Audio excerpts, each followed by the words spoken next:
salamat sa mga awitin. Tayo naman po ay dumako sa pag-aaral natin ng Biblia. Buksan po natin sa Matthew chapter 3. Matthew chapter 3 sa verse number 8. Tayo po lahat ay tumayo. At isa lang muna ang ating babasahin, no? And then babasahin natin mamaya ang iba. Verse number 8. The Bible says, "Bring forth therefore fruits, meet for repentance." Okay, yan po ating text. Ang ating title ay dyan din po galing, The Fruit of Repentance. So we will explain what the Bible is talking about pag sinabi yung fruit, bunga ng pagsisisi. Ano po? Tayo po'y manalangin. Dakilang Diyos, Ama namin, kami po ay samahan mo at turuan sa pag-aaral na ito ng iyo pong mga salita. Ikaw po magtiyak sa amin na tunay kami po ay nakapagsisi na ng aming makasalanan, nakatalikod na sa aming lumang buhay. At ngayon ay nasa panibagong buhay na kay Kristo kung kami man ay naligtas. At sa amin pong ilang mga bisita, we pray that you will help them to truly understand kung paano, Panginoon, maliligtas sa kasalanan tungo sa buhay na walang hanggan.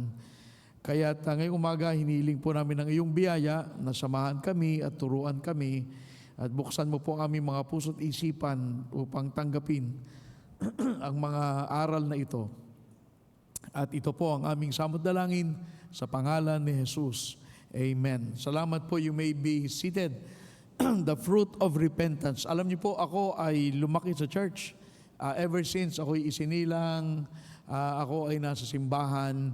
At parating naririnig ko sa simbahan, maniwala ka sa Diyos. Yan, parating maniwala ka sa Diyos. Merong Diyos sa langit. Manampalataya ka kay Kristo. At tama naman yan. Kaya lang kulang.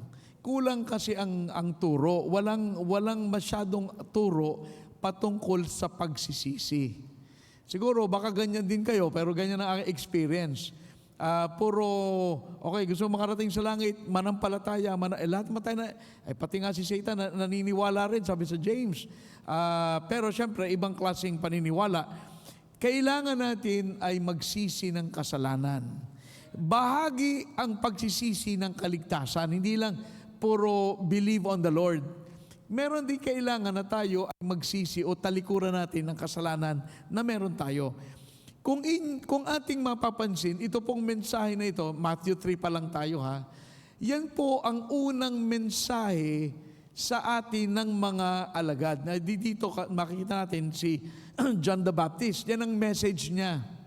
Now ang ating Panginoong Jesus, when He came on the scene, di ba ang Panginoon, Matthew 4:4, siya ay nag-fasting siya.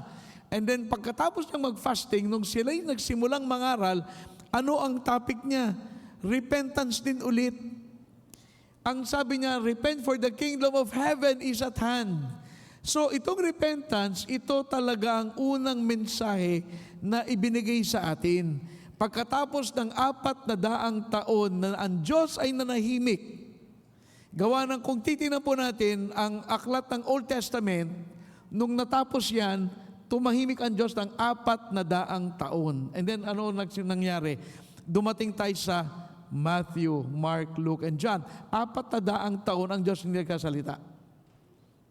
Nung siya'y dumating si Kristo, kanyang bugtong na anak. Nung dumating si Kristo, ang unang mensahe niya sa lahat ng mensahe na pwede niyang ituro ay repentance. So nung dumating siya, ang turo niya repentance. Now, simulan natin sa verse 1. Tingnan niyo po ang verse 1 sa chapter 3. In those days came John the Baptist preaching in the wilderness of Judea and saying, "Repent ye, for the kingdom of heaven is at hand." Magsisi kayo kasi ang kaharian ng langit ay paparating na. Yan ang sabi niya, no? And sabi niya, "For this is he that was spoken of by the prophet Isaiah, saying, the voice of one crying in the wilderness, prepare ye the way of the Lord, make his paths straight." Yan po ay galing sa Old Testament. Sinabi sa atin sa Isaiah chapter 40 verse 3, na bago dumating ang Messiah, merong darating na tagapaghanda ng daan. Yun ay si John the Baptist. No, so bago dumating si Jesus Christ, at si John the Baptist, nagpipreach na siya, o magsisi kayo, darating na ang kaharian ng langit. So siya, yun ang pangyayari, no? And then si John the Baptist was described in verse number 4, and sa verse number 5, and then went out to him Jerusalem and all Judea, and all the regions round about Jordan, and were baptized of him in Jordan, confessing their sins. Ano nangyari dyan? Yung mga tao, nung si John the Baptist ay nagsimulang magturo at mag-preach, ang mga tao, mga nagsisi. Kasi again 400 taon na nahimik ang Diyos. And nung dumating, nagbumalik siya, ang mga tao narinig nila ulit ang pangangaral at sila ay mga nangagsisi. Verse 6 yan. Ngayon, mapapansin nyo, pagdating natin ng verse 7, but when he saw many of the Pharisees and Sadducees come to his baptism, he said unto them, O generation of vipers, who hath warned you to flee from the wrath to come? Bring forth therefore fruits meet for repentance, and think not to say within yourselves, we have Abraham to our father. For I say unto you, that God is able of these stones to raise up children unto Abraham. So ano nangyayari dyan? Nung si John the Baptist ay nagbabaptize sa Jordan River, dumating na nga itong mga religious leaders, itong mga banal. Dumating itong mga Pharisee, mga Sadducee, magpapabautismo din kay John. Ano ang sabi ni John? Yun yung text natin sa verse 8. Ang sabi ni John, bago ko kayo bautismuhan, magpakita kayo ng bunga ng inyong pagsisisi. In other words, kung kayo nagsisi, patunayan nyo. Kasi hindi kayo babautismuhan. Sa church natin, medyo ganun din tayo. Hindi tayo masyadong nagbabaptize nang basta kung sino lang. Kailangan talaga naiintindihan mo ano bang iyong ginawa. Naiintindihan mo ano bang baptism, bakit ba ito gagawin, bakit ba ginagawa. So dito, sabi ni John, magpakita muna kayo ng bunga na nagsisi kayo. Kasi kung hindi kayo nagsisi, wala kayong bahagi dito. Kasi ang baptism may larawan ng tao ay nagsisi na siya ay patay na sa kasalanan. Di ba? Nilubog. Patay na sa kasalanan at may panibagong buhay. Ganun baptism. Sabi ni John, alam mo, porke kayo ay mga anak ni Abraham, huwag niyo isipin, kung kayong mga Jew, automatic langit kayo kasi Jew kayo At kami tayo na hindi Jew, automatic hindi tayo maliligtas. Hindi. Sabi ni John, your Jewishness cannot guarantee your salvation, and your non-Jewishness cannot hinder you to be saved. So basically, sabi ni John, lahat ng tao ay pwedeng maligtas. So, kaya sabi ni John, alam mo, kung hindi kayo akaya ng Diyos sa mga bato na inyong tinatapakan, gumawa ng panibagong grupo na magpupuri sa ating Diyos. Kung ayaw nyo, yung mga bato ay sisigaw para purihin ang Diyos. Ganon ang Diyos. Alam mo, ganyan po ang Diyos. Kung ayaw nating paglingkuran, ayaw nating awitan, ayaw nating bigyan ng papuri, kaya ng Diyos gamitin ang kahit na anong kanyang nilikha para mangyari yun. O diba? So yan sabi ni John. So ngayon, going back, hindi ni John tinatawa sa kanyang pangangaral. Sabi niya, kayo magsisi ng kasalanan. Hindi niya tinatawag ito pong mga religious leader para bumalik sa pagsunod sa batas. Hindi yun ang issue. O kayo, gawin nyo ang Biblia. Hindi pa yun Ang sinasabi niya, huwag nyong isipin, kayong mga anak ni Abraham, na ang inyong pagiging law-abiding ang magdadala sa langit. It is not your law-keeping, but it is your love showing ang magliligtas sa inyo. Yung buhay na nabago, na nakikita natin, yung buhay na may tamang relasyon sa Diyos. Kasi alam niyo po, ito yan akala ng marami, pag ginawa mo ang sinabi sa Bible, langit ka. In other words, pag ginawa mo lahat ng aral, meron ba nakagawa sa lahat ng aral ng Diyos? Wala nga Lahat nga tayo makasalanan So, itong mga Pharisee, alam niyo naman, masunurin yan sa Bible. Ganito nangyari. Akala na, porque ako abay, pastor ako Bakit? Ay, talagang langit ako, pastor ako Hindi yun. Sabi ni John, hindi. Porque kayo galing kay Abraham, hindi automatic langit ka. Hindi porque nagsisimba ka. Automatic may langit naghihintay sa'yo. It's not your abiding in the law. But it is how you live your life na nagpapatunay na talagang tinalikuran mo na ang kasalanan. So yun ang argument. Now, so anong sinasabi ni John?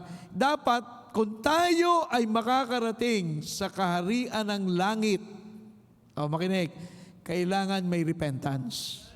At kailangan ang repentance o pagsisisi ay makita sa ating buhay. In other words, may bunga. May bunga. Now, so ang pagsisisi ay panawagan para ang tao ay manumbalik sa Diyos, tanggapin na siya ay makasalanan, in rebellion and in rejection of God. Kasi kapag hindi mo tinalikuran ng kasalanan, hindi po tayo maliligtas. Lahat tayo makasalanan, di ba? Hindi ko sinabing tayo pwedeng maging perfect Walang sinless perfection. In other words, nakilala ko na si Kristo, hindi na ako magkakasala simula ngayon. Hindi naman yun ang issue. Kasi wala naman nakagagawa niyan.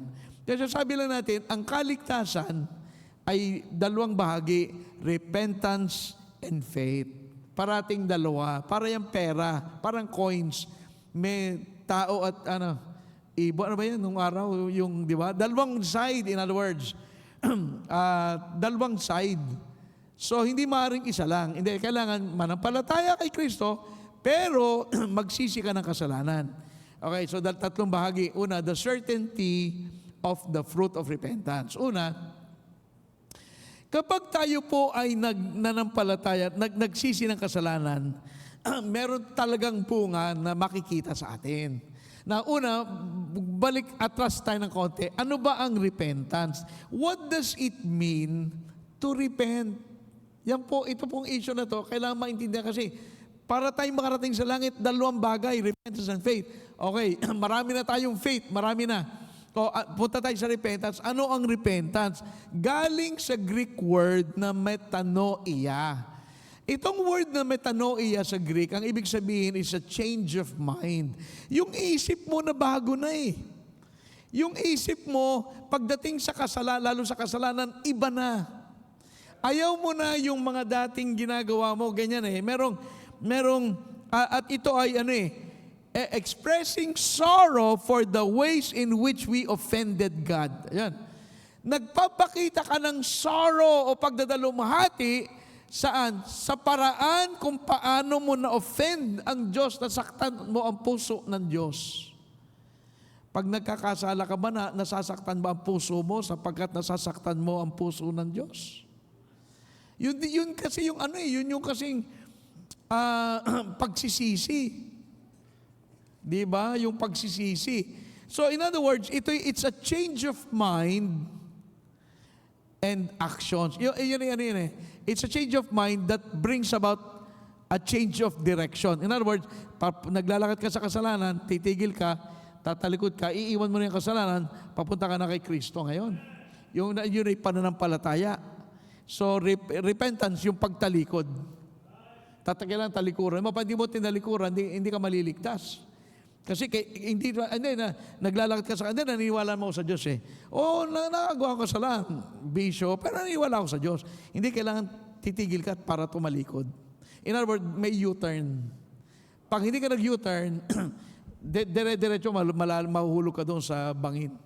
Okay? So kailangan, there has to be a U-turn. We need to cease our approval of wickedness and bad behavior. Kailangan itigil mo yan. Okay, itong ginagawa ko masama. Okay ito. Yung ugali ko masama, okay yan. Kailangan itigil mo yan.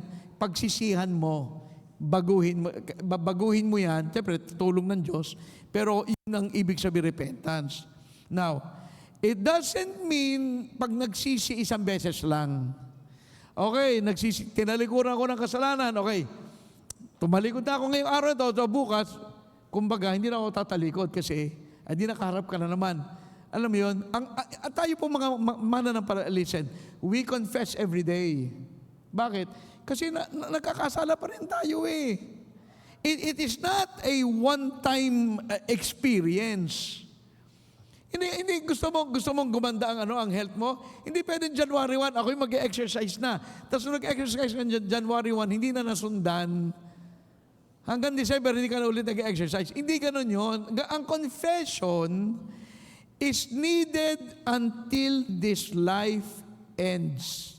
Kaya may talata, if we confess our sins, He is faithful and just to forgive us of our sins and cleanse us from all unrighteousness. 1 John 1:9. Kaya may talatang ganon. At sino kausap ni John? Mga mananampalataya, kayo'y magsisi kayo. Kasi araw-araw nakakakuha tayo sa mundo ng nakahawa tayo sa mundo ng mga kung ano-anong kasalanan. Mga napapanood, nakikita, nagagawa, nasasabi, mga kasamahan. So, therefore, we need to confess. And this is why importante magbasa ng Bible araw-araw. Bakit? Pag nagbasa ka ng Bible, ipapakita sa iyo yung kasalanan mo. Kasi ang Bible parang salamin. Pag nanalamin ka, teka, parang may uling ako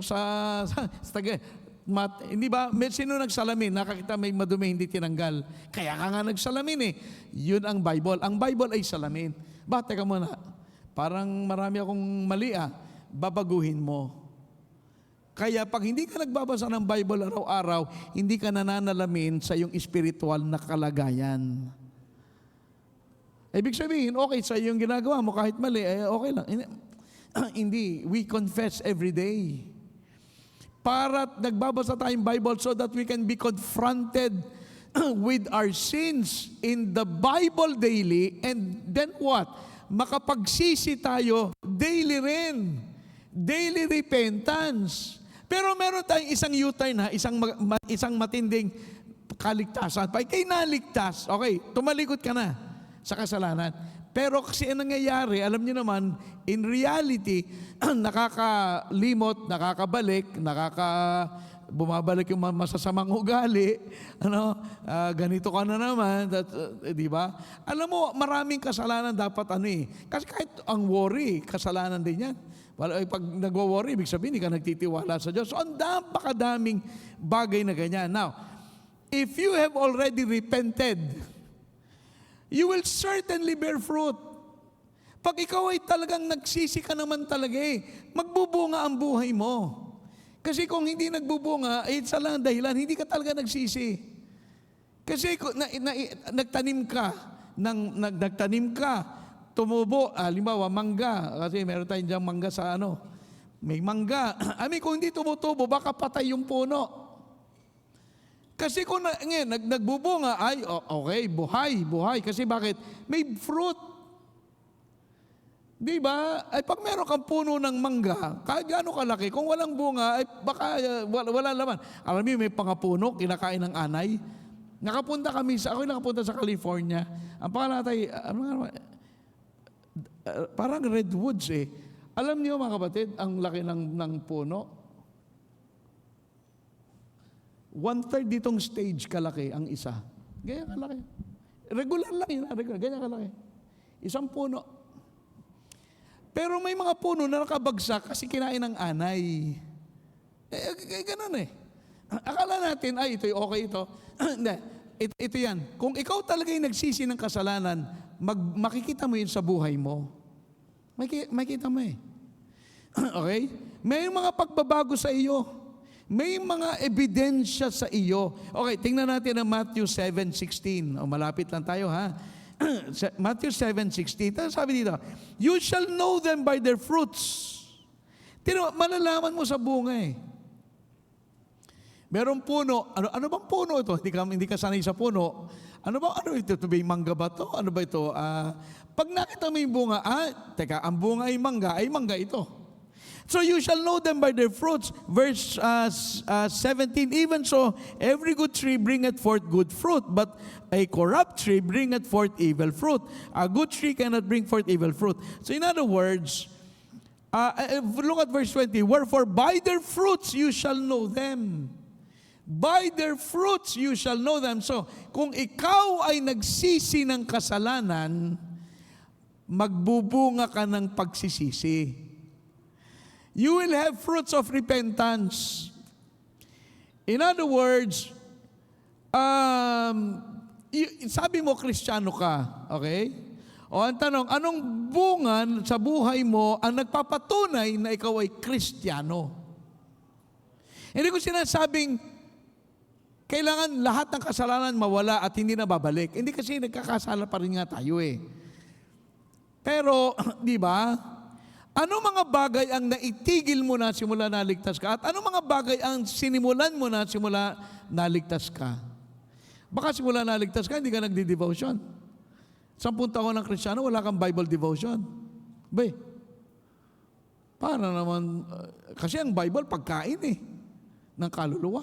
Hindi mo pinakain ng kaluluwa 10 taon. And then you say you're a Christian. I mean, I'm not questioning anyone. Sabi ko lang, yan ang tinuturo ng Bible. May bunga ang puno na malusog. A good tree will produce good fruit. But an evil tree will bring forth evil fruit. Yun ang sinasabi dyan. So kaya ang tanong dyan, paano ang bunga na meron ka? Because here's the thing. The certainty of the fruit of repentance. If you repent, certainly may makikitang bunga sa ating buhay. Ang tinatanong natin, anong bunga meron tayo? Na kung ako, titignan ko sa buhay ko, malaki na ang pinagbago ko. Hanggang ngayon, binabago pa rin ako eh. Pero malaki na ang pinagbago ko kasi I tell you, ako hindi naligtas, hindi ako magpipreach. Wala ako magpipreach. Ikikitain ba dito? Yayaman ba ako? Sisikat ba ako? Hindi. No, magbe-preach. Kaya lang, pag pinago ka ng Panginoon, iba na ang way ng thinking mo eh. Iba na. Di ba, dati, ayaw natin magsimba. Pag ikay naligtas, ay gusto ko na magsimba, Mama, simba tayo. Di ba? Nung kami bata, di ba? Kami 8 magkakapatid. Ay, automatic simbahan. Walang magawa. Eh, sabi ng magulang eh. O di, simba. Pero hindi yun bunga. Yun ay hindi pa yung bunga, kaya lang ginagawa kasi yun ang requirements. Okay, pumunta tayo sa pangalawa. The example of the fruit. Bigyan kayo ng halimbawa. Ano mga halimbawa ng bunga pag ikaw ay nagsisi? Now, punta tayo sa Luke chapter 3. Sa Luke chapter 3, the same story. The same story. Sa Luke chapter 3, kung titignan mo dyan, tingnan niyo po ang verse di ba? Verse 3, and he came into all the country about Jordan preaching the baptism of repentance for the remission of sins. Tapos sabi niya, verse 9, and now also the axe is laid unto the root of the trees. Every tree, therefore, which bringeth not forth fruit is hewn down and cast into the fire. Ganon din yung kabila. And the people asked him saying, what shall we do then? Yung mga tao na kausap niya, sabi, okay, kailangan kami magsisi. So, ngayon, ano ang dapat naming gawin? Verse 11, and he answered and said unto them, he that hath 2 coats, let him impart to him that hath none. O maging tayo ang bunga ng ano ang bunga ng pagsisisi? Natututo kang magbigay o mag-share. Alam mo, bago tayo ma-save, madamo tayo eh. Pero tayo mo pag na-save, naging kang generous. Napansin nyo ba yun? Naging generous. And he that hath meat, let him do likewise. And then came also the publicans to be baptized. Diba? Ganon din yung kwento eh. Nagpapabaptize. Ano sabi? And said unto him, Master, what shall we do? And he said unto them, exact no more than that which is appointed you. Okay, nagsisi ka na. Di ba, nagsisi ka na? Okay, huwag ka nang madaya. Madaya, baka madaya ka pa rin. Sabi dito, sabi ng mga publicans, anong publicans? Tax collector. Alam niyo naman mga tax collectors, paano sa kiyo? Kung mangolekta, sobra-sobra, wag niyong dayain ang mga taong sinisingil niyo ng buwis. Sabi ng Panginoon, Ano example na nakikita? Di ba? Meron ito, verse 14. And the soldiers likewise demanded of him, saying, and what shall we do? Kami naman, John the Baptist, ano naman ang aming gagawin? Sabi ni John, do violence to no man, neither accuse any falsely, and be content with your wages. Huwag kayong bayolente at huwag kayong mag-akusa ng mali, huwag kayong magsinungaling at maging kontento sa inyong sahod. Kasi noong time na yon, yan ang problema ng mga tao. Ngayon, iba naman din ang problema, pero ano ang pinupunto? Okay, ito. Itigil mo pagiging makasarili, pamanmandaya, magsinungaling, at simulan mo care about other people, baguhin mo ang iyong ugali, yun ang fruit. Kasi sabi na, anong aming gagawin? Ito dapat ang nangyayari. Punta tayo sa Luke 19. Ito naman si Zacchaeus. Itong si Zacchaeus, tingnan niyo kung paano, ang example ng pagbabago, ang example ng bunga. Si Zacchaeus kasi ay naligtas. Ngayon, ano ang nagbago? Well, tingnan natin, medyo pasadahan natin ng konti. Verse 2, and behold, there was a man named Zacchaeus, which was the chief among the publicans, and he was rich. And he sought to see Jesus, who he was, and could not for the press because he was of little stature. Si Zacchaeus ay siya ang manager ng mga tax collector. So sa mga madadayang tax collector, siya ang pinakamadaya kasi siya ang bossing, siya ang pinakamalaki ang kickback. No?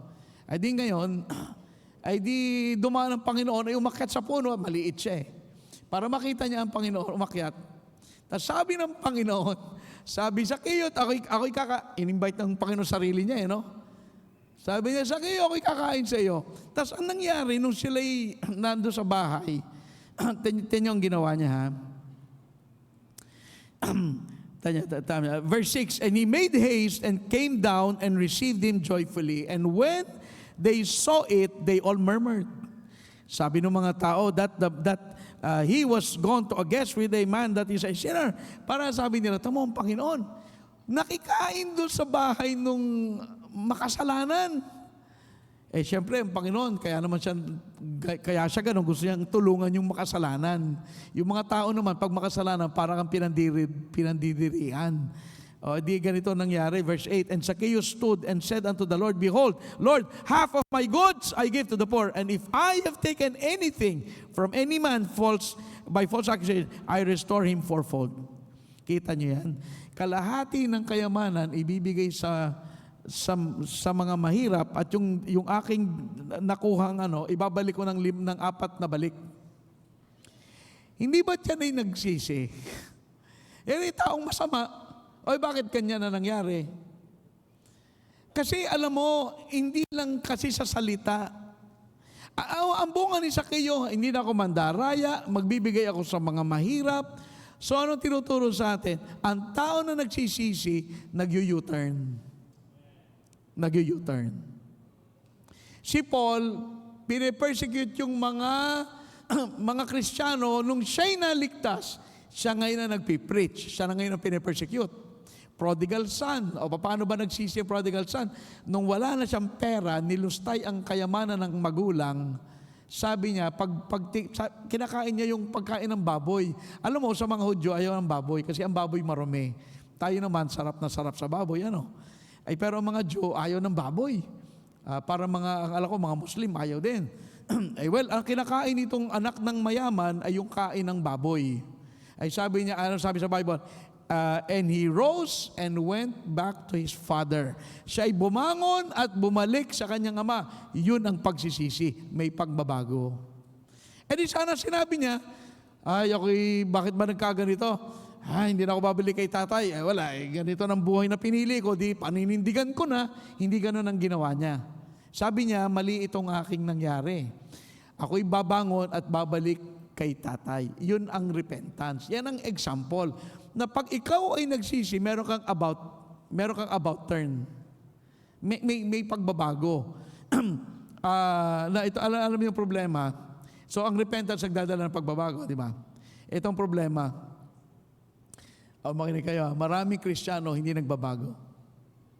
Pag tinama Kristiyano ka, oo. Tagal na ako nagsisimba. Bata pa, maliit pa ako eh. Hindi pa ako pinapanganak, nagsisimba na ako eh. Sabi niya, kasi yung buntis yung nanay, nagsisimba na nga naman. Hindi pa pinapanganak. Pero ang tanong, anong pinagbago? Marami ang professing Christian na ang buhay ay nandun pa rin sa lumang buhay. If any man be in Christ, he's a new creature eh. All things are passed away because of the... di ba? Gusto ko nandito kayo pag Pasko, pero Pasko lang ba tayo sisimba?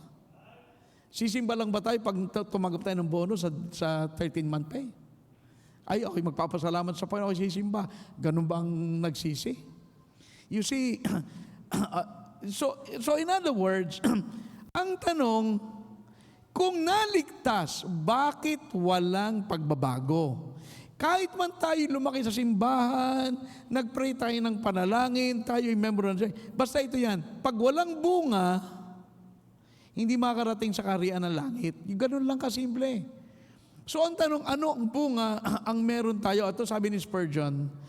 Si Spurgeon ay isang pastor sa England. Sabi niya, let none of us, because we are orthodox, or exceeding scriptural in our religious observances, dream that we must therefore be in the favor of God, that we are under no necessity to repent. At sabi niya ito, huwag natin isipin, napaka-biblical natin, napakagaling natin sa Bible, ang pabor ng Diyos ay nasa atin, hindi na tayo kailangan magsisi. Kasi yung pabor ng Diyos, tuwa sa iyo eh, ay, ang galing nito sa Bible. Abay, ako, yung pabor ng Diyos ay nasa sa atin, kasi nga, yung ating ginagawa, sabi, wag mong isipin na hindi mo na kailangan yung mag-repent. God can do without us. But we cannot do without repentance and the works that prove it. Hindi maaari, kung tayo maliligtas, hindi maaaring walang usapin patungkol sa pagsisisi at yung gawa na nagpapatunay na nagsisi nga. Alam ko na ba, iba sa inyo, hindi magsisimba mamayang hapon, ano? Pero isipin mo, ikaw ay ligtas. Bakit hindi? I mean, tanyo po ha, mamaya magsisimba. Again ha, I'm not, hindi naman, lalo yung mga membro, kung ikaw ay membro na intindihan mo yan, dapat, di ba, alam mo, lalong mga membro, kasi ang mga membro nag-commit eh.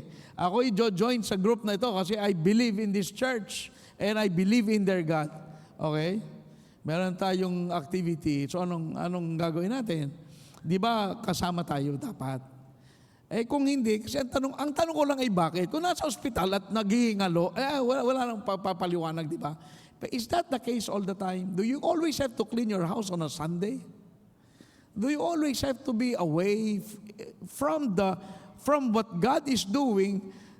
Hindi ko talaga yan naiintindihan.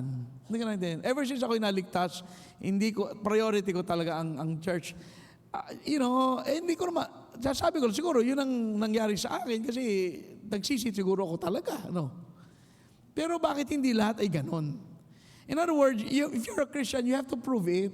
Ano ang bunga ng iyong pagsisisi? Ito sabi ni John Calvin, repentance is an inward matter which has its seat in the heart and soul, but afterwards yields its fruit in a change of life. Sabi ni John Calvin, ang pagsisisi, yan ay nasa loob natin, nakaupo sa upuan ng ating puso at kaluluwa, pero yan ay lumalabas sa pamamagitan ng gawa at bunga na nagbubunga tayo ng buhay na nabago.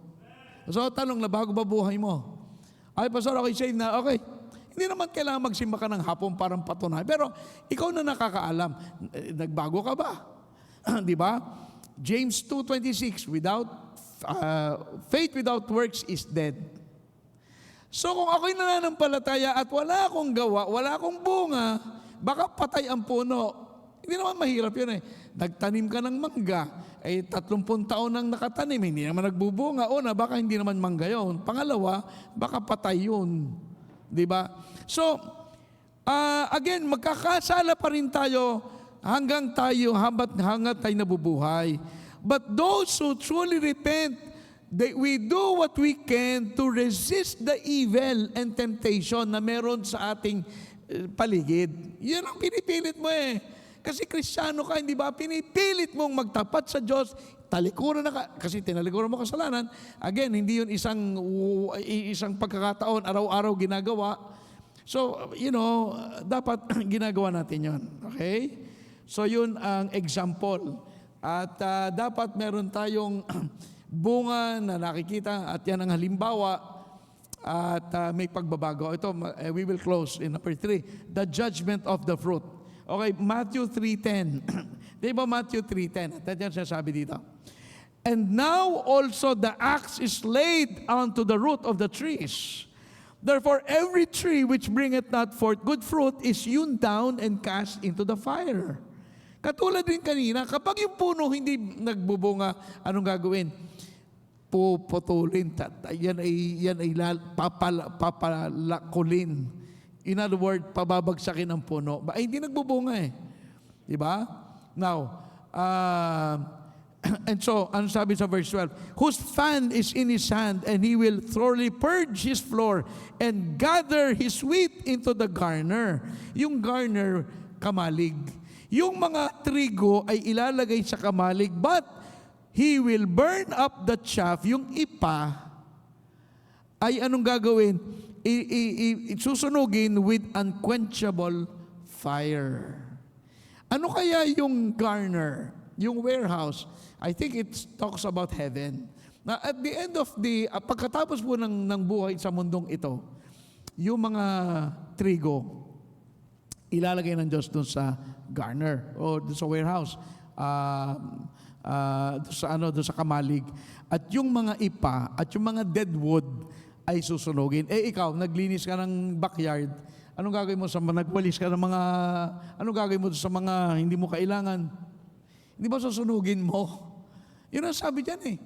Anong klaseng sunog? By unquenchable fire. I think it may be talking about hell, burning in hell.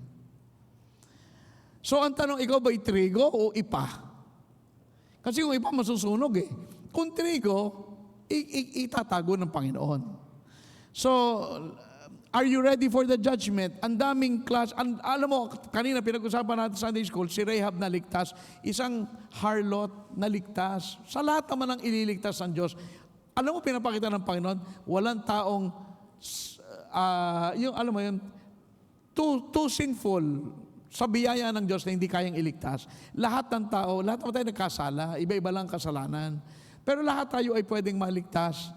Pero alam mo, ang biyaya ng Diyos, yan ay may mga may mga kaligtasan. Mag-pray ka lang, save ka na. Maniwala ka lang, okay ka na. Magsimba ka lang at tanggapin mo lang at kahit as you are. Hindi mali po 'yun eh. Kung gusto mong maligtas, you need to change your kasi yun ang repentance. Manampalataya ka kay Kristo, na anak ng Diyos na binigay sa atin para maligtas at tumubos ng ating kasalanan at talikuran mo ang kasalanan kung saan ka nanggaling at ikaw ay maliligtas. So parating dalawa, repentance and faith. Marami na tayong faith messages. Ano ang repentance? Kasi baka isipin natin, okay, believe on the Lord Jesus Christ and thou shalt be saved. Pero yun ay isang talata sa Bible. Alam niyo isang talata sa Luke 3:10, unless you repent, you shall all likewise perish.